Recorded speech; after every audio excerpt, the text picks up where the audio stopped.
বিশ্ব নবীর জীবনের প্রথম বক্ষ বিদারণ হয়, সিনা চাক হয়, অপারেশন হয়।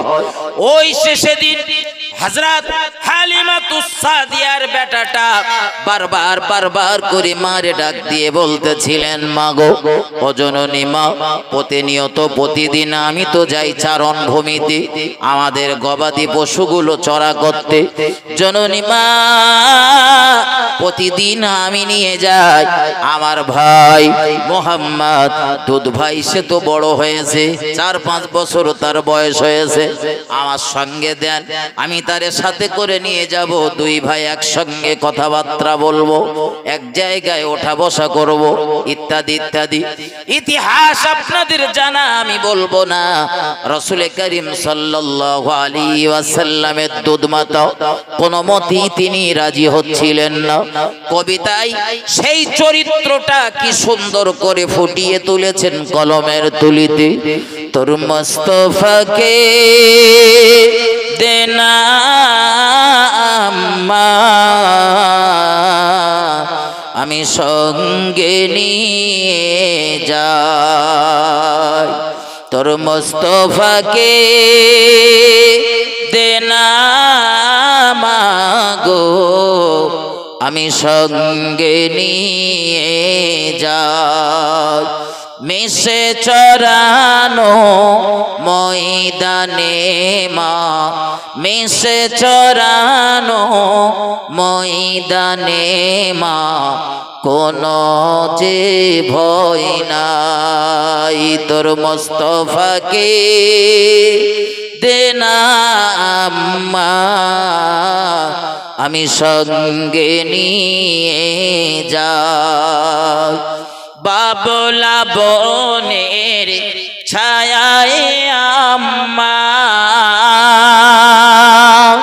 বসব সবাই ঘিরে, খুরমা পাতা তাজবানি পরিয়ে দেব শিরে।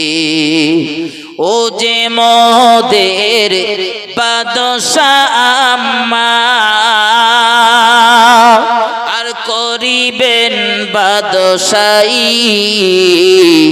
মিশে চরানো ময়দানে মা, কোনো যে ভয় নাই। তোর মুস্তাফাকে দেনা আম্মা, আমি সঙ্গে নিয়ে যাই। ও বাবাজি ভাই জানেন আমার, বিশ্ব নবী মুহাম্মদুর রাসূলুল্লাহ সাল্লাল্লাহু আলাইহি ওয়াসাল্লামের বয়স যখন 4 অথবা 5 বছর, রাসূল করিম সাল্লাল্লাহু আলাইহি ওয়াসাল্লামের বক্ষ বিদারণ হলো, সিনা চাক হলো। নবী আমার দুনিয়ার জমিন থেকে, দুনিয়ার জমিনে যতদিন হায়াতে ছিলেন, আল্লাহ পাকের হাবিবের বক্ষ বিদারণ হয় সর্বমোট 4 বার। এই প্রথম সিনা চাক হবার পরে রাসূলের দুধ মাতা হালিমাতুস সাদিয়া আমার রাসূলুল্লাহর আম্মা জানের কোলে ফিরিয়ে দিয়েছিলেন। ইতিহাস জানা আর একটু এগিয়ে চলুন। আমার রাসূলুল্লাহর বয়স যখন 6 বছরের কাছাকাছি, রাসূলুল্লাহর আম্মা জান একদিন ডাক দিয়ে বললেন, বাবা মুহাম্মদ সাল্লাল্লাহু আলাইহি ওয়াসাল্লাম, দীর্ঘদিন হয়ে গেল তোমার নানার বাড়িতে যাওয়া হয় না, একটু তোমার নানার বাড়িতে যাব। আর মাঝে মধ্যে তুমি আব্বা আব্বা আব্বা আব্বা করে বায়না করো। ও বাবা মুহাম্মদ, এই দুনিয়ার জমিনে তোমার আব্বা বেঁচে নেই, তোমার আব্বা মারা গিয়েছে, তোমার আব্বা ইন্তেকাল করেছে, তোমার আব্বা দুনিয়াতে নেই। তবে তোমার নানার বাড়ি যেতে যে রাস্তা, ওই পথের ধারে, ওই রাস্তার কিনারায় তোমার আব্বার কবর রয়েছে। একই পথে তোমার নানার বাড়ি যাওয়া হবে, আর তোমার বাপের কবরটাও জিয়ারত করা হবে, দেখা হবে। চলো চলো। আল্লাহ পাকের নবী মুহাম্মদুর রাসূলুল্লাহ মায়ের সঙ্গে আর সঙ্গে রয়েছেন দাসী উম্মে আয়মান। নবী আমার চলতেছিলেন ইয়াসরিবের পথে। ওই ইয়াসরিবের পথে চলতে চলতে একটা উঁচু ঢিবি মতো জায়গাতে দাঁড়িয়ে গেল আমার রাসূলুল্লাহর আম্মা জান আমিনা। আল্লাহর নবীকে ডাক দিয়ে বললেন, বাবা মুহাম্মদ সাল্লাল্লাহু আলাইহি ওয়াসাল্লাম, এই রয়েছে তোমার আব্বা জানের খবর। দেখো বাবা, দেখো আব্বারে ডেকে দেখো, তোমার আব্বা তোমার ডাকের সাড়া দেয় কিনা। বর্ণনাকারী বর্ণনা করেছেন আল্লাহর হাবিব দাঁড়িয়ে গেলেন একদম কবরের নিকটে। 6 বছরের শিশু নবী আমার, পিছনে রয়েছেন রাসূলের আম্মা জান আমিনা। আমিনা চোখ ভরা পানি, স্বামীরে সম্বোধন করে বলতে লেগেছেন, প্রাণের প্রিয়তম স্বামী, সেই যে সেদিন বাণিজ্য করবে বলে চলে এলে, ঘরের দরওয়াজাতে দাঁড়িয়ে আমারে আশ্বস্ত করে এসেছিলে। বিবি আমিনা রে, অযথা চিন্তা করবে না, নিজের শরীরের যত্ন নিও, গর্ভের বাচ্চাটার দিকে খেয়াল রেখো, কোনো ক্ষতি যেন না হয়। ও আমিনা, আমি বাণিজ্য করতে যাচ্ছি, তবে খুব তাড়াতাড়ি প্রত্যাবর্তন করব, ফিরে আসবো বাড়িতে। কিন্তু স্বামীরে, সেই যে গেলে আর তুমি ফিরলে না, যে সন্তানটারে রেখে গিয়েছিলে আমার কাছে, আল্লাহ পাক আমার এত সুন্দর একটা ফুটফুটে সন্তান দান করেছে। ওই সন্তানটারে যদি একবার আপনি দেখতেন, জীবনে সব কষ্ট এক মুহূর্তের ভিতরে ভুলে যেতেন। একটু মহব্বত করি বলুন সুবহানাল্লাহ। দিনের নবী রাসূলুল্লাহ বাপের কবরের ধারে দাঁড়িয়ে দাঁড়িয়ে ক্রন্দন করছিলেন। নবী আমার আব্বা আব্বা আব্বা বলে ডাক দিচ্ছিলেন। এত কান্না নবী আমার সেদিন কাঁদতেছিলেন। আসমানের ফারিস্তাদের কেউ নবী কাঁদিয়ে ছেড়েছিলেন। নবী আমার ওখান থেকে মায়ের সঙ্গে নানার বাড়িতে চলে গেলেন। নানার বাড়িতে 1 মাস অবস্থান করলেন, থাকলেন। এই 1 মাস থাকার পরে আল্লাহর নবী আজ বাড়ি ফিরবেন, দেশে ফিরবেন। রাসূলের মনটা আজ বড় আনন্দিত, মায়ের সঙ্গে চলছেন। নানার বাড়ি থেকে রাসূলুল্লাহর আব্বা জানের বাড়ি, অর্থাৎ রাসূলের বাড়ি থেকে রাসূলের নানার বাড়ির দূরত্ব হলো 500 কিলোমিটার। ও বাবাজি ভাই জানেন, বিশ্ব নবী মুহাম্মদুর রাসূলুল্লাহ সাল্লাল্লাহু আলাইহি ওয়াসাল্লাম নবী আমার মায়ের সঙ্গে চলতেছিলেন। কিন্তু চলতে চলতে দেখা গেল ওই ইয়াসরিবের আবওয়াবা নামীয় জায়গাটাতে এসে আমার রাসূলুল্লাহর আম্মা জান অসুস্থ হয়ে পড়লেন। ওই বাবলা বনে এসে রাসূলের মা অসুস্থ হয়ে গেলেন। আমার নবী তখনও জানে না যে আমার আম্মা জানকে আজ আমার এই জায়গায় হারাতে হবে। ও বাবাজি ভাই জানেন আমার, আল্লাহ পাকের নবী মুহাম্মদুর রাসূলুল্লাহ তাই মাকে তাড়া দিচ্ছিলেন বারবার, ও জননী মা, অযথা দেরি করলে হবে না, তাড়াতাড়ি চলুন, তাড়াতাড়ি চলুন। দাদু হয়তো চিন্তা করতেছে আমাদের জন্য, দীর্ঘ 1 মাস আমরা নানার বাড়িতে রয়েছি, বাড়ি চলুন, বাড়ি চলুন। নবীর মন বড় উৎফুল্ল। বন্ধু, যারা প্রবাস জীবনে থাকে তাদের জিজ্ঞাসা করে দেখবেন, বাড়ি আসার সময় হলে মনের ভিতরে একটা বিরাট আনন্দের কাজ করে। একটু পরেই বাড়িতে যাব, বাপ মা ভাই বোন আত্মীয় স্বজন পরিবার বর্গ সকলের সঙ্গে দেখা হবে। রাসূল কারীম সাল্লাল্লাহু আলাইহি ওয়াসাল্লাম বাড়ি ফিরবেন, নবীর চাচাদের সঙ্গে দেখা হবে, চাচিদের সঙ্গে দেখা হবে, আর আমার রাসূলুল্লাহর অত্যন্ত মহব্বতের দাদুর সঙ্গেও দেখা হবে। নবী তাই অস্থির হয়ে উঠতেছিলেন। কিন্তু আল্লাহ পাকের নবীর আম্মা জান আরো অসুস্থ হয়ে পড়লেন। পরিশেষে তিনি ইন্তেকাল করলেন। ইন্না লিল্লাহি ওয়া ইন্না ইলাইহি রাজিউন।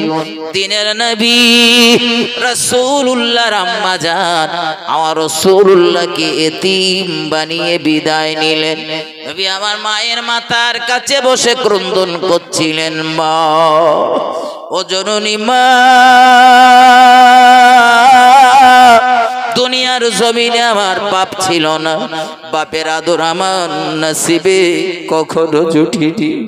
মা, আপনি আমায় একটু আদর যত্ন মহব্বত করছিলেন, আপনিও আজ আমায় এতিম বানিয়ে চলে গেলেন। ও মা, ও জননী মা, আমি মুহাম্মদুর রাসূলুল্লাহ সাল্লাল্লাহু আলাইহি ওয়াসাল্লাম, আমার দেখবে কে, আদর যত্ন করবে কে? আমার তত্ত্বাবধানের দায়ভারটা কার ঘাড়ে ফেলে দিয়েছে? নবী আমার নিজের কচি হাত দিয়ে মায়ের জন্য কবর রচনা করলেন। মাকে ওই কবরের নিম্ন দেশে শুইয়ে দিয়ে নবী আমার চলতেছিলেন মক্কার জমিনের দিকে। আল্লাহ পাকের নবী মক্কার পথে রওনা দিয়েছেন, কিন্তু বারবার নবী আমার মায়ের কবরের দিকে ফিরে ফিরে তাকায়। ওরে ইয়াসরি, তুই আমার আব্বাকে কেড়ে নিয়েছিস। ওরে ইয়াসরি, তুই আমার মাকে কেড়ে নিয়েছিস। মুহাম্মাদুর রাসূলুল্লাহ বাচ্চা শিশু নবী আমার কাঁদতে কাঁদতে আপন গৃহে প্রত্যাবর্তন করলেন। দাদুকে জাপটে ধরে নবী আমার প্রচন্ড কাঁদতেছিলেন। দাদুজান, ও দাদুজান, এই দুনিয়ার জমিনে আমার আর আহা বলার মতো কেউ থাকলো না। বাপ ছিল না, মাকেও হারিয়ে ফেলেছি, আমার আর আদর যত্ন করার মতো কেউ থাকলো না। মুহাম্মদুর রাসূলুল্লাহ সাল্লাল্লাহু আলাইহি ওয়াসাল্লাম, আল্লাহর নবী মা বাপকে হারানোর পরে দাদুর তত্ত্বাবধানে লালন পালন হচ্ছিলেন। প্রিয় রাসূলের বয়স যখন 8 বছর 2 মাস 10 দিন, আল্লাহ পাকের নবী দাদুকেও হারিয়ে ফেললেন। তবে রাসূলের দাদু দুনিয়ার জমিন থেকে পর্দা নেবার আগে, বিদায় নেবার আগে একদিন চাচাকে ডেকেছিলেন। রাসূলের চাচাকে, অর্থাৎ রাসূল যে চাচার কাছে লালন পালন হয়েছিলেন, ওই আবু তালিবের ডাক দিয়ে নবীর চাচা, নবীর দাদু বলতেছিলেন, ও আবু তালিব, এই দুনিয়ার জমিনে আমার মুহাম্মাদের কেউ নেই, আমার মুহাম্মাদের আহা বলার মতো কেউ নেই, আমার মুহাম্মাদের আদর করার মতো কেউ নেই। তবে বাবা, আমার বড় চিন্তা, আমার মুহাম্মাদকে নিয়ে আমি ইন্তেকাল করার পরে আমার মুহাম্মাদকে কে দেখবে? বাবা, তোমার আমি ডেকেছি, তার কারণ হলো আমার আব্দুল্লাহ, আমার যে স্ত্রীর গর্ভজাত সন্তান, তুমিও হলে আমার সেই স্ত্রীর গর্ভজাত সন্তান। আব্দুল্লাহ হলো তোমার আপন ভাই। তুমি দেখবে কি আব্দুল্লাহ, আমার মরা বেটা আব্দুল্লাহর বাচ্চাটার দিকে তোমার লক্ষ্য থাকবে কি? তার তত্ত্বাবধান তুমি করবে কি আমার অবর্তমানে? নবীর চাচা আবু তালিব প্রিয় নবী সাল্লাল্লাহু আলাইহি ওয়াসাল্লামের দাদুর মাথার কাছে দাঁড়িয়ে ওয়াদা করেছিলেন, আব্বাজান আপনি নিশ্চিন্তে থাকুন, আমি কথা দিলাম আমার ভাতিজা মুহাম্মদ সাল্লাল্লাহু আলাইহি ওয়াসাল্লাম দুনিয়াতে তার বাপ নেই, মা নেই, না থাকতে পারে, কিন্তু আপনার অবর্তমানে আমি তাকে কখনোই বুঝতে দেব না এই দুনিয়ার জমিনে আমার মুহাম্মদের বাপ মা নেই, বরং তার বাপ মার যে আদর যত্ন, বাপ মার ওই আদর যত্ন দিয়ে আমি তাকে লালন পালন করব। একটু মহব্বত করে বলুন সুবহানাল্লাহ, আর একটু ভক্তি ভরে বলুন সুবহানাল্লাহ। ও বাবাজি ভাইজানেরা আমার, আরো একটু সামনে গিয়ে চলুন। রাসূল আমার দাদুকে হারিয়ে একেবারে চতুর্দিকে যখন অন্ধকার দেখছিলেন, আমার নবীর আর আহা বলার মতো কেউ নেই। নবীর এই চাচাটা কাঁধে তুলে নিয়েছিলেন দায়িত্ব, বেটা মুহাম্মদ সাল্লাল্লাহু আলাইহি ওয়াসাল্লাম, তোমার কোনো চিন্তা নেই, আমি তোমার তত্ত্বাবধান করব। আল্লাহর হাবিবের চাচার মুখের কথাটা সেদিন মুখের কথা ছিল না, বরং বাস্তব জীবনে কাজে লাগিয়েছিল। আমার রাসূলকে না খাইয়ে তিনি কখনো খাননি, আমার নবীকে ঘুম না পাড়িয়ে তিনি কখনো ঘুমাননি, রাসূলকে গোসল না দিয়ে দিয়ে তিনি কখনো গোসল করেনি। ও বাবাজি ভাইজানেরা, আল্লাহর নবী সাল্লাল্লাহু আলাইহি ওয়াসাল্লাম এই চাচার সঙ্গে একদিন চলছিলেন। চাচা বাণিজ্য করতে যাচ্ছে, নবীও যাচ্ছেন চাচার সঙ্গে। বাচ্চা ছেলে, অল্প বয়স, 10-12 বছরের ছেলেটার বাড়ি একা রেখে যাবানি, কে ওর দেখভাল করবে? তার থেকে আমি সঙ্গে করে নিয়ে গেলে দেশ বিদেশ ভ্রমণ করা হবে, ওর মনটা ভালো থাকবে, আনন্দ থাকবে, আমি ওর চাচা ওর তত্ত্বাবধান করবো, দেখে রাখবো। চলতেছিলেন, কিন্তু চলতে চলতে কাবার মুতাল্লি আবু তালিব খেয়াল করে দেখলেন ওই রাস্তার কিনারায়, রাস্তার ধারে, রাস্তার মাঝে একটা জায়গায় একটা গির্জা রয়েছে। ওই গির্জার পাদ্রীটা ছুটে এসেছে নবীর চাচা আবু তালিবের কাছে।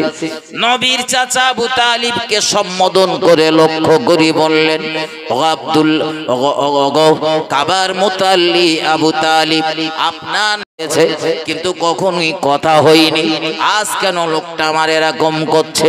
কাবার মুতাল্লি আবু তালিব, আপনার নিকটে আমার কিছু জিজ্ঞাসা রয়েছে, যদি কিছু না মনে করেন তো জিজ্ঞাসা করতে পারি? আমার নবীর চাচা বললেন, বলো, জলদি করে বলো, কি জিজ্ঞাসা করবে? বলে, আপনার সঙ্গে যেই বাচ্চাটা রয়েছে, এই বাচ্চাটার বাপের নাম কি? আব্দুল্লাহ। আর এর মায়ের নাম কি? আমিনা। রাসূলের চাচা বললেন, ভাই আমার এটা ভাতিজা হয়, ওর বাপের নাম আব্দুল্লাহ, মার নাম আমিনা, ঠিক আছে, কিন্তু ওর বাপ মার নামের সন্ধান আপনি করছেন কেন? আর জানেন কিভাবে ওর বাপ মার নাম আব্দুল্লাহ? দেশটা তো আলাদা, কোথায় মক্কার, কোথায় আপনার জন্মভূমি? রাসূল কারীম সাল্লাল্লাহু আলাইহি ওয়াসাল্লামের চাচা বললেন, ভাই কিছু মনে করবেন না, আমার ভাতিজার আব্বার নাম মায়ের নাম যা হয় হোক, ওর সঙ্গে আপনার কোনো সম্পর্ক না, যা বলার আমার সঙ্গে বলুন। ওই গির্জার পাদ্রী বলতে লেগেছিলেন, ওগো কাবার মুতাল্লি, আজ যে আমার বাড়িতে মেহমানদারির জন্য অ্যারেঞ্জমেন্ট করেছি, আপনাদের দাওয়াত করেছি, আমন্ত্রণ জানিয়েছি, এতে আপনার কোনো কৃতিত্ব নেই। আমার বাড়িতে যে এই টোটাল কাফেলার লোকজনকে আমি মেহমানদারি করাবো, তার একটাই কারণ হলো এই বাচ্চাটার জন্যই তো আমি আজ আমার বাড়িতে মেহমানদারি করাবো। একটু মহব্বত করে বলুন সুবহানাল্লাহ। মেহমানদারি করা আমার নবীর সুন্নাহ। বিশ্ব নবী আমার মেহমানদারি করতে বড় ভালোবাসতেন। আমার নবীর বাড়িতে কাফের গেলেও নবী মেহমানদারি করতেন। শুধু ইমানদার না, ইমানদার গেলি তো বাদ পড়তো না, কাফের গেলেও নবী মেহমানদারি করতেন। আমি সেই নবীর উম্মতের দাবিদার, কিন্তু আমার ভিতরে নবীর এই আদর্শ সর্বদা ফুটে ওঠে না। আমার শ্বশুর বাড়ির লোকজন এলে তখন আমি খুশি মনে সেই রকম মেহমানদারি করতেছি, কিন্তু যদি দেখা যায় আমার বাপের কুটুম, মার কুটুম এসেছে মেহমানদারি করতে, তখন যেন আমার আর মন চায় না। ঠিক বলছি না ভুল বলছি? আমার বন্ধুরা, আমার ঠান্ডা মাথায় বুঝুন, গভীরভাবে উপলব্ধি করুন, আল্লাহ পাকের নবী জনাবে মুহাম্মদুর রাসূলুল্লাহ সাল্লাল্লাহু আলাইহি ওয়াসাল্লাম তিনি বড় মেহমানদারি করতে পছন্দ করতেন। এমন অবস্থা আমার রাসূলের জিন্দেগিতে গিয়েছে, বিশ্ব নবী মেহমানদারি করার জন্য সারা রাত নিজে না খেয়েও থেকেছেন। একটু মহব্বত করে বলুন সুবহানাল্লাহ। রাসূল এসাম নামাজ সমাদা করেছেন, মসজিদুন নববী থেকে বাড়ি ফিরেছেন। ও বিবিরা, বাড়িতে কি আজ কোনো মেহমানদারি করার ব্যবস্থা রয়েছে? নবীর বিবি জবাব দিয়ে বললেন, ইয়া রাসূলুল্লাহ, ইয়া হাবিবাল্লাহ, হুজুর, না না না না, বাড়িতে মেহমানদারি করার মতো কিছু নেই, তবে আপনার জন্য অল্প একটুখানি দুধ রয়েছে, ওই দুধটা আপনি পান করেন করার পরে আপনি খাওয়ার পরে যদি কিছু অবশিষ্ট থাকে ওটা আমরা পান করব। নবী বললেন, বিবিরা, ও বিবিরা, আমার ওই দুগ্ধ, আমার ওই পান করা দুগ্ধটা, যে দুগ্ধটা আমার জন্য রেখে দিয়েছিলে, ওই দুগ্ধটাই আমার হাতে তুলে দাও। আমি রাসূলুল্লাহ নিজের হাতে মেহমানকে খাইয়ে দেব। বাড়িতে মেহমান আসে, মহান আল্লাহ যখন খুশি হন, নবী হযরত মুসা আলাইহিস সালাম মহান আল্লাহকে জিজ্ঞাসা করেছিলেন, আল্লাহ আপনি যখন খুশি হন তখন কি করেন? একজন মহান আল্লাহর বিখ্যাত নবী দুনিয়ার জমিন থেকে দাঁড়িয়ে মহান আল্লাহর সঙ্গে সরাসরি কথা বলতেন। কোনো মাইক্রোফোন ছিল না, টেলিফোন ছিল না, কোনো মোবাইলের দরকার হতো না, এত টাওয়ার বসানোর প্রয়োজন হয়নি। নবী হযরত মুসা আলাইহিস সালাম তুর পাহাড়ে গিয়ে দাঁড়িয়ে যেতেন, তুয়া উপত্যকাতে পৌঁছে যেতেন, মহান আল্লাহর সঙ্গে সরাসরি কথা বলতেন। আমার আল্লাহ সরাসরি শ্রবণ করতেন, শুনে নিতেন। আর মহান রবের কথোপকথন, মহান আল্লাহর কথাবার্তা, নবী মুসার সামনে একটা গাছ ছিল, ওই গাছটা বক্সের মতো নবী মুসাকে শুনিয়ে দিত। সেদিন নবী মুসা জিজ্ঞাসা করলেন, আল্লাহ রাব্বুল আলামিন, আল্লাহ আপনার দরবারে আমার জিজ্ঞাসা, আপনি যখন প্রচন্ড খুশি হয়ে যান তখন আপনি কি করেন? ও সোনার বন্ধুরে আমার, নবী মুসার এই প্রশ্নের জবাবে আমার আল্লাহ জবাব দিলেন, আমার পয়গম্বর মুসা, আমার পয়গম্বর মুসা, আমি আল্লাহ পাক যখন সন্তুষ্ট হই, খুশি হয়ে যাই, আমি আল্লাহ পাক আসমান থেকে বৃষ্টি বর্ষণ করি। একটু মহব্বত করে বলুন সুবহানাল্লাহ, আর একটু ভক্তি ভরে বলুন সুবহানাল্লাহ। আল্লাহ খুশি হলে বৃষ্টি হয়, আল্লাহ খুশি হলে বৃষ্টি হয়। বৃষ্টির জন্যই তো এই জলসাটা ক্যান্সেল হয়ে এত দূর চলে এসেছে, বৃষ্টির জন্য। এই ডেট তো ছিল অনেক আগে। আমার বন্ধু রাসূল জানিয়েছেন, বিশ্ব নবী বলেছেন, যখন আসমান থেকে বৃষ্টি বর্ষণ হয়, মহান আল্লাহ রহমত যখন দুনিয়ার জমিনে বর্ষণ হয়, ওই বৃষ্টির সময়ে যদি আপনি দোয়া করেন, ওই দোয়া মহান আল্লাহ শাহী দরবারে কবুল হবার সম্ভাবনা বেশি। একটু মহব্বত করে বলুন সুবহানাল্লাহ। আর বৃষ্টি হলে আমাদের রাগ হয়, হয় না? এই সকাল থেকে ফিস ফিস ফিস ফিস ফিস ফিস লেগেই রয়েছে, এক মিনিটের জন্য থামে না। অথচ হযরত মুসা আলাইহিস সালামের প্রশ্নের জবাবে মহান আল্লাহ জানিয়ে দিলেন, আমার পয়গম্বর মুসা, আমি আল্লাহ বৃষ্টি দেই তো তখন যখন আমি আল্লাহ খুশি হই। একটু মহব্বত করে বলুন সুবহানাল্লাহ। নবী মুসা আবার পাল্টা প্রশ্ন করেছেন, তবে প্রশ্ন করার ধরন দেখেন। আমরা মাঝে মধ্যে এর কাছে প্রশ্ন করি, একটা প্রশ্ন নলডির থেকে এলেই, তার একটা ভেবিয়ার থেকে, আর একটা হয়তো সেই বিরামনগরের দিক থেকে এলেই। কিন্তু হযরত নবী মুসা একই লাইনে প্রশ্ন করতেছেন, বিষয় বলো ঠিক রেখেছে, তারও একটা কারণ আছে। আমার আল্লাহ নবী মুসাকে বলেছিলেন, আমার পয়গম্বর মুসা, আমার সঙ্গে তুমি যখন কথোপকথন করবে, খবরদার একটা বিষয়ের উপরেই আলোচনা হবে, নির্দিষ্ট সময়ের ভিতরে আলোচনা হবে।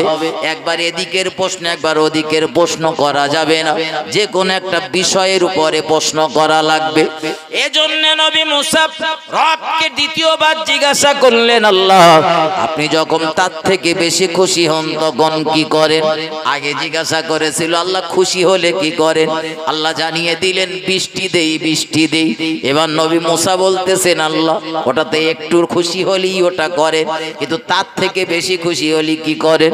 আমার আল্লাহ জানিয়ে দিলেন, নবী মুসা, আমি আল্লাহ যখন এর থেকেও বেশি খুশি হই, আমি আল্লাহ তখন দুনিয়া জমিনে কন্যা সন্তান প্রেরণ করি। একটু মহব্বত করি বলুন সুবহানাল্লাহ। কন্যা সন্তান হলে আমরা বিরাট আনন্দিত হই, তাই না? সবাই না, সবাই না, কিছু লোক রয়েছে একটু রাগ করে, ধুরুর করে শুধু মেয়ে হচ্ছে। আল্লাহর নিয়ামতি জিনিস রাগ করবেন না বন্ধু, এগিয়ে চলুন। নবী মুসা আবার পাল্টা প্রশ্ন করলেন, ও রব্বুল আলামিন আল্লাহ, আপনি তার থেকেও যখন বেশি খুশি হন, সব থেকে যখন বেশি খুশি হয়ে যান, তখন কি করেন? নবী মুসা আলাইহিস সালামের এই প্রশ্নের জবাবে আমার আল্লাহ জানিয়ে দিলেন, আমি আল্লাহ যখন তার থেকেও বেশি খুশি হয়ে যায়, বান্দার বাড়িতে মেহমান পাঠিয়ে দে। তাহলে আল্লাহ খুশি হয়ে আমার বাড়ি মেহমান পাঠায়, আর আমি কি মুগুর তাইতে রাগ করি? মেহমানের আমি খাওয়াই, মনে হয় নাকি? আমি খাওয়াই না? কামাই তো আমি করি, রোজগার তো আমি করি, আমার রোজগারের টাকাই তো মেহমানের পেছনে ব্যয় হয় নাকি? মেহমান কি আমার আমার আমার রিজিক খেয়ে বাড়ি যায় বলে মনে হয় নাকি? মেহমানের নির্ধারিত যে রিজিক রয়েছে, সেই রিজিক তার নিজের রিজিকই খায়, আমার না। হয়তো দেখতেছি খরচা করতেছি, হ্যাঁ সেদিন 500 টাকা রোজগার হয়েছে, আল্লাহ তো ইচ্ছা করলো ওদিন আমার 250 টাকা রোজগার দিয়ে দিবা। আমার বন্ধুরে আমার, আমি আপনাদের বিরক্ত করব না, চলুন আর একটুখানি সামনের দিকে। আমি অজ বলো ভুলিনি, কর্তৃপক্ষ আমার নির্ধারিত রুট বেঁধে দিয়েছে, হুজুর রাসূলের সিরাতের উপরে চলতে হবে। চলুন নবীর সিরাতের উপরে আপনাদের আরো দুটো কথা শোনাই। আল্লাহ পাকের নবীর চাচা আবু তালিব ওই পাদ্রীর, ওই গির্জার পাদ্রীকে জিজ্ঞাসা করছিলেন, ভাই কিছু মনে করবেন না, আমার এই ভাতিজার কথা আপনি ঘন ঘন জিজ্ঞাসা করতেছেন। একবার জিজ্ঞাসা করতেছেন ওর বাপের নাম মার নাম কি, আবার জিজ্ঞাসা করলেন ওর বাপ মা মারা গেছে কিনা, আবার এখন জিজ্ঞাসা করতেছেন ছেলেটা নিয়ে যাবেন কোথায়। কি ব্যাপার এত জিজ্ঞাসা করছেন কেন আমার এই ভাই বোটার নিয়ে? ওই গির্জার পাদ্রী বলতে লেগেছেন, কাবার মুতাল্লি আবু তালিব, আপনার নিকটে আমার দাবি, খবরদার আমার কথাগুলো শোনার পরে ভালোভাবে বেরেনে নেবেন, অন্যমনস্ক হবেন না। নবীর চাচা বলতেছে, আমি ভালোভাবেই নিচ্ছি, তাড়াতাড়ি বলো কি ব্যাপার। নবীর চাচাকে সম্বোধন করে বললেন, এই ছেলেটাকে আমি যখন দেখলাম আমার দেশের সীমানা দিয়ে ঢুকতেছিল, সীমান্ত দিয়ে আমার দেশে প্রবেশ করতেছিল, আমি দেখতে পাচ্ছিলাম এক টুকরো মেঘ এসে এই বাচ্চাটার মাথার উপরে ছায়া করতে করতে আসতেছিল। একটু মহব্বত করে বলুন সুবহানাল্লাহ, আর একটু ভক্তি ভরে বলুন সুবহানাল্লাহ। ও কাবার মুতাল্লি, যে বাচ্চাটার মাথার উপরে ওই মেঘমালা ছায়া করতে করতে আসতেছিল, আমি তো আমাদের ধর্মীয় গ্রন্থের ভিতরে পেয়েছি ও বাচ্চাটা অন্য কেহ না, ওই বাচ্চাটাই হবে আখিরি জামানার নবী। আরো একবার বলুন সুবহানাল্লাহ। ও কাবার মুতাল্লি, তোমার সম্মানের জন্য, তোমার ইজ্জতের জন্য আজ আমার বাড়ি মেহমানদারির ব্যবস্থা হয়নি, ওই বাচ্চাটার ইজ্জতের খাতিরে আজ আমার বাড়ি মেহমানদারির ব্যবস্থা হয়েছে। ওগো কাবার মুতাল্লি, আমি লক্ষ্য করতেছিলাম গির্জার এই পট থেকে দাঁড়িয়ে, বারান্দা থেকে লক্ষ্য করছিলাম, ওই ছেলেটা যত নিকটবর্তী হচ্ছিল খেয়াল করছিলাম, রাস্তার দুই ধারের গাছপালাগুলো ওই ছেলেটারে দেখে সিজদা দিচ্ছিল। একটু মহব্বত করে বলুন সুবহানাল্লাহ। দুনিয়ার গাছপালাগুলো তো সাধারণ মানুষের সিজদা দেয় না, নবী রাসূল ছাড়া অন্য কারো তো সালাম করে না, তাজিম করে না। তাই লক্ষ্য করছিলাম এই ছেলেটাই কি সেই ছেলে। আর আপনি আমার কাছে আসার পরে যখন জিজ্ঞাসা করলাম এর বাপের নাম কি আব্দুল্লাহ, এর মার নাম কি আমিনা, আর আব্দুল্লাহর আমিনা কি মারা গিয়েছে, আপনি যখন বললেন এই বাচ্চাটার বাপ মা দুনিয়ার জমিনে বেঁচে নেই, আমি ওর চাচা, আমার তত্ত্বাবধানে লালন পালন হচ্ছে, আমি পুরো শিওর হয়ে গিয়েছি এই ছেলেটাই অদূর ভবিষ্যতে তামাম দুনিয়া জমিনের জন্য হবেন রহমত। একটু মহব্বত করে বলুন সুবহানাল্লাহ, আর একটু ভক্তি ভরে বলুন সুবহানাল্লাহ। তবে কাবার মুতাল্লি, আপনার কাছে আমার নিবেদন, এই বাচ্চাটারে নিয়ে আমার বাড়ি মেহমানদারি করার পরে যেন সামনের দিকে বেশি যাবেন না, বাচ্চাটারে নিয়ে সামনে না যাবাই ভালো হবে। যদি পারেন তো বাচ্চাটারে নিয়ে পিছনের দিকে যান। কাবার মুতাআল্লি আমার নবী চাচা বলেন, আমি তো বার হয়েছি বাণিজ্য করার জন্য, ব্যবসা করার জন্য, কিন্তু যদি আমি এই বাচ্চাটারে সঙ্গে করে নিয়ে আমি যদি দেশে ফিরে যাই তো বাণিজ্য করা হবে। কাবার মুতাআল্লি আবু তালিবকে লক্ষ্য করে ওই গির্জার পাদ্রী জবাব দিয়ে বলেছিলেন, নগো কাবার মুতাআল্লি, এই বাচ্চাটারে ইহুদিরা খুঁজতেছে, যদি এই বাচ্চাটাকে ইহুদিরা পেয়ে যায়, সামনের ইহুদিরা একে মার্ডার করে দেবে, হত্যা করে দেবে, কতল করে দেবে, এর জীবনটারে শেষ করে দেবে। এজন্যে তোমার কাছে আমি নিবেদন করতেছি, এই বাচ্চাটারে সঙ্গে করে নিয়ে তুমি বাড়ির দিকে চলে যাও। রাসূলের চাচা আবু তালিব তার কয়েকজন গোলামকে দিয়ে মুহাম্মাদুর রাসূলুল্লাহ সাল্লাল্লাহু আলাইহি ওয়াসাল্লামকে নিজের বাড়িতে সঙ্গে সঙ্গে পাঠানোর ব্যবস্থা করে দিলেন। একটু মহব্বত করে বলুন সুবহানাল্লাহ, আর একটু ভক্তি ভরে বলুন সুবহানাল্লাহ। চাচার আদর্শ দেখেন, ভাতিজার কেমন মহব্বত করে। আমিও চাচা আমাদের ভাতিজাগুলোর কেমন মহব্বত করি, বালিশি মাথা দিয়ে ভাববেন। নবীর চাচার থেকে একটু শিক্ষা নেন, ভাইপোদের, ভাতিজাদের, ভাইয়ের সন্তানদের কেমন ভালোবাসা দিতে হয়। আল্লাহর হাবিব সাল্লাল্লাহু আলাইহি ওয়াসাল্লাম তার চাচা যে সেদিন তার দাদুর মাথার কাছে দাঁড়িয়ে ওয়াদা করে বলেছিলেন, বেটা মোহাম্মদ তোর কোনো চিন্তা নেই, যতদিন আমি দুনিয়ার জমিনে হায়াতে থাকবো তোর কোনো ক্ষতি হতে দেব না, আর তোর তত্ত্বাবধান আমি নিজে করব। ও বাবাজি ভাই জানেরা, এই কথাটা সেদিন রাসূলের চাচার মুখের কথা ছিল না, বরং অটোমেটিক রাসূলের চাচা এটা কাজে পরিণত করেছিলেন।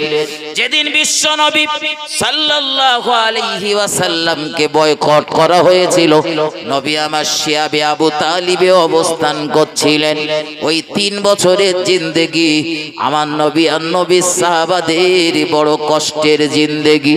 শুধু নবী আর নবীর সাহাবারা বললে আমার ভুল হবে, কারণ ওই বয়কটে কিছু কাফেররাও ছিল। যদি বলেন হুজুর কাফেররা আবার বয়কট হলো কেন? মক্কার একদল মানুষেরা, মক্কার নেতা, লিডার, মোড়ল, মাতব্বার গুলো আমার রাসূলুল্লাহর বংশধর, রাসূলুল্লাহর গোত্রের মানুষদের কাছে দাবি জানিয়েছিল যে তোমরা তোমাদের গোত্রের সন্তান, তোমাদের বংশের সন্তান মুহাম্মদকে আমাদের হাতে তুলে দাও, আমরা আমাদের রাগ ঝাল মিটিয়ে নেই, আমাদের ধর্মের নামে বিরূপ মন্তব্য করা স্বাদ মিটিয়ে দেব, মার্ডার করে দেব, হত্যা করে দেব। নবী পরিবারের কে ঈমানদার আর কে বেঈমান, কে কাফের, শুধু নবীর চাচা আবু লাহাব ব্যতীত বাকি সব কটা একসাথে বলেছিল সম্ভব না, সম্ভব না, আমাদের গোত্রের, আমাদের বংশের, আমাদের কওমের বেটা সন্তান মুহাম্মদকে আমরা কোনো মতেই তোমাদের হাতে তুলে দিতে পারবো না। একটু মহব্বত করে বলুন সুবহানাল্লাহ, আর একটু ভক্তি ভরে বলুন সুবহানাল্লাহ। মহব্বতে দরুদ আল্লাহুম্মা সাল্লি আলা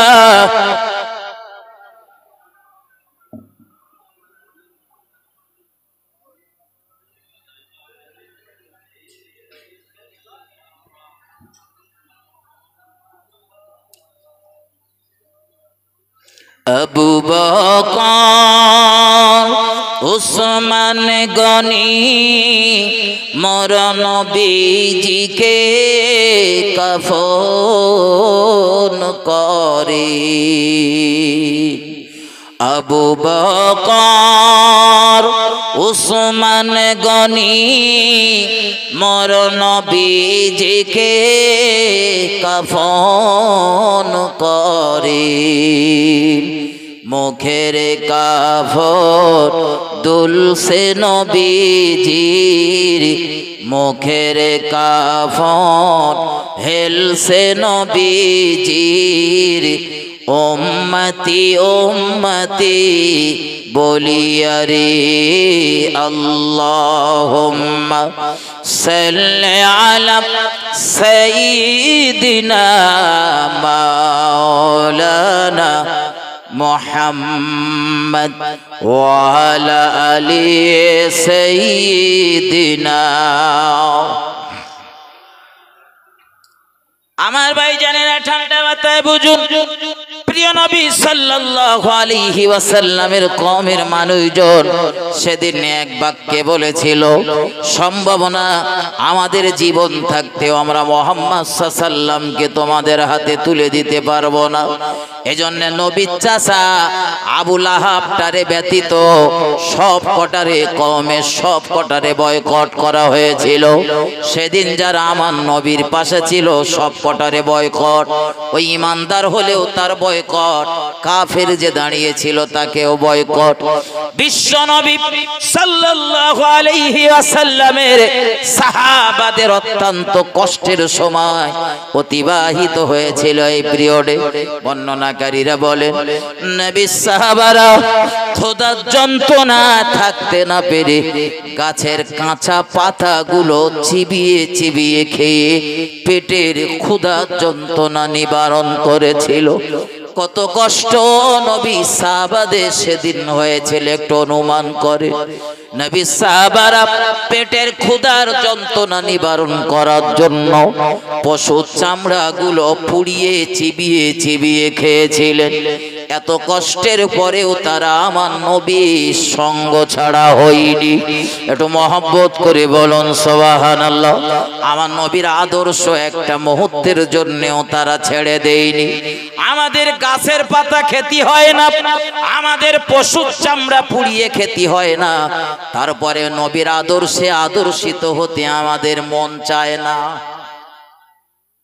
বাড়ির থেকে কেউ তাড়িয়ে দেয় না যে 3 বছর ওই ভেড়ির মাঝখানে গিয়ে থাকতে হবে, নলটি ঢুকতে দেবো না, এরকম কোন পরিবেশ নেই। তারপরেও রাসূলের আদর্শ আমাদের মানতে ইচ্ছা হয় না।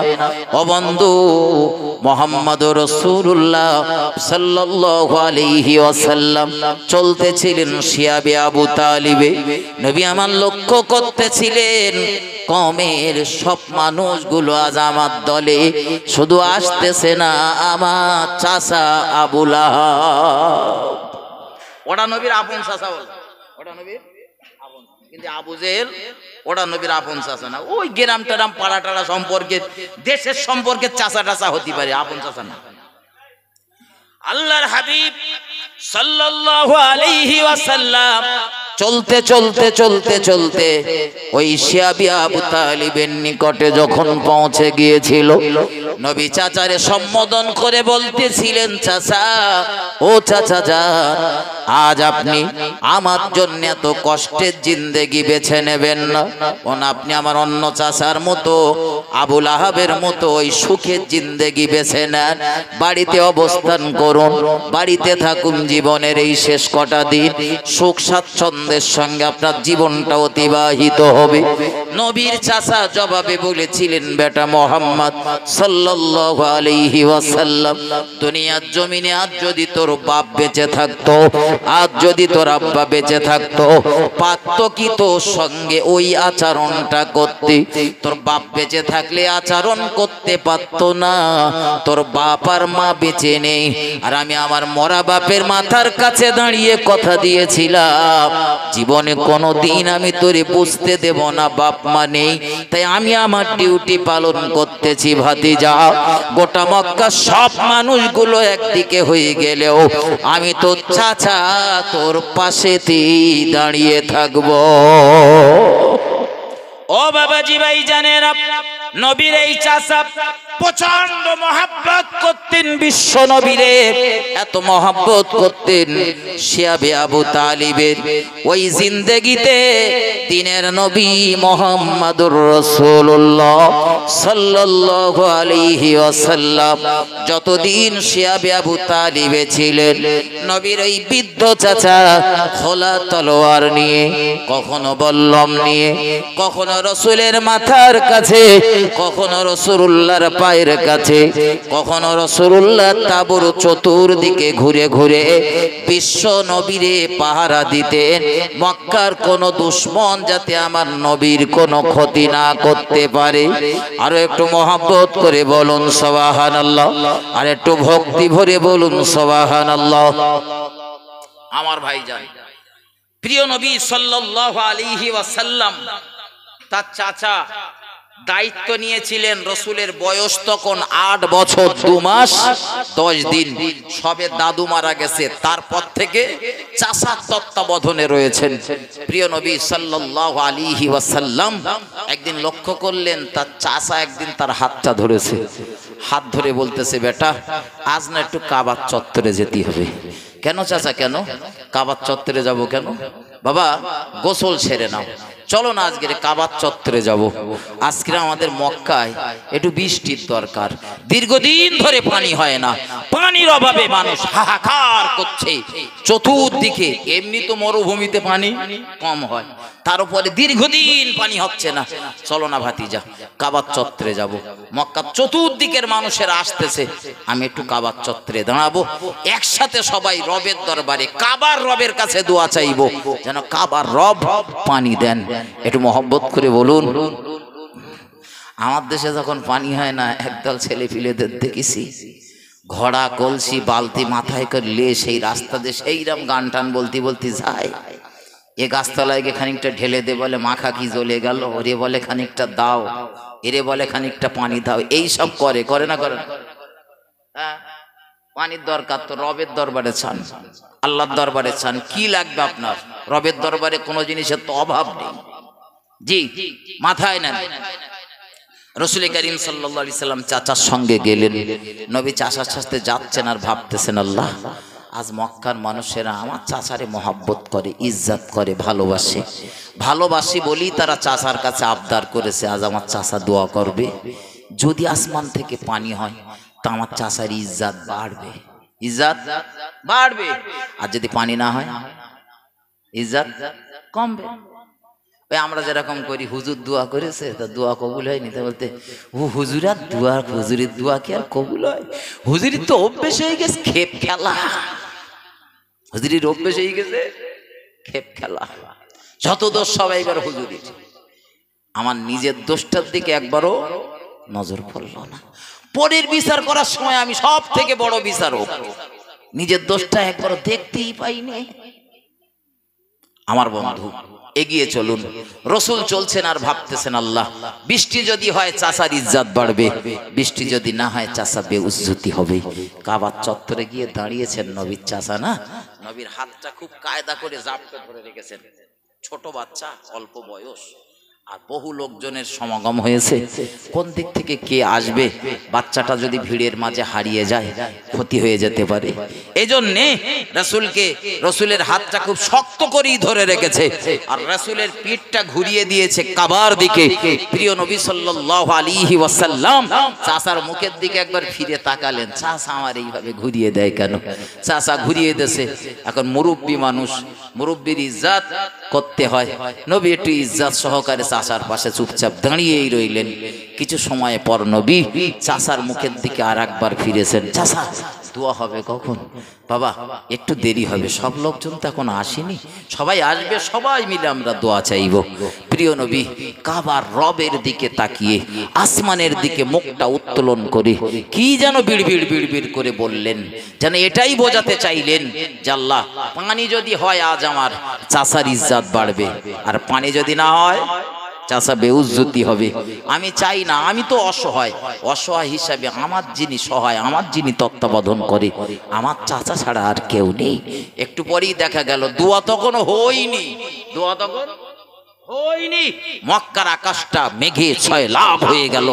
একটু বাদেই দেখা গেল গোটা মক্কায় তুমুল ধারে মুষল ধারে বৃষ্টি নেমে এসেছে। এত বৃষ্টি আল্লাহ দান করলেন, মক্কার ওই মরুভূমির বালুর উপর দিয়ে পানি স্রোত চলছিল। একটু মহব্বত করে বলুন সুবহানাল্লাহ। তাই তো নবীর চাচা, লোকজন যখন সব অবাক হয়ে যাচ্ছিল, নবীর চাচা কাবার চত্বরে দাঁড়িয়ে দাঁড়িয়ে বলতেছিল, ও মক্কার মানুষেরা, আমার এই সোনার টুকরো ভাতিজা, এই ভাতিজার ওসিলা দিয়ে, এই ভাতিজার ইজ্জতের খাতিরে আমার আল্লাহর দরবারে পানি চাইলেও আল্লাহ বই মুখ করেন না, আল্লাহ সঙ্গে সঙ্গে পানি দেন। আরো একবার বলুন সুবহানাল্লাহ। আমার ভাই, আলোচনা রাখতেছি, বিদায় নেব। বিদায় নেবার আগে আপনাদের সকলকে নিয়ে প্রিয় রাসূলের শাহী দরবারে একটু সালাতু ওয়াস সালাম পাঠাবো। ইয়া নবী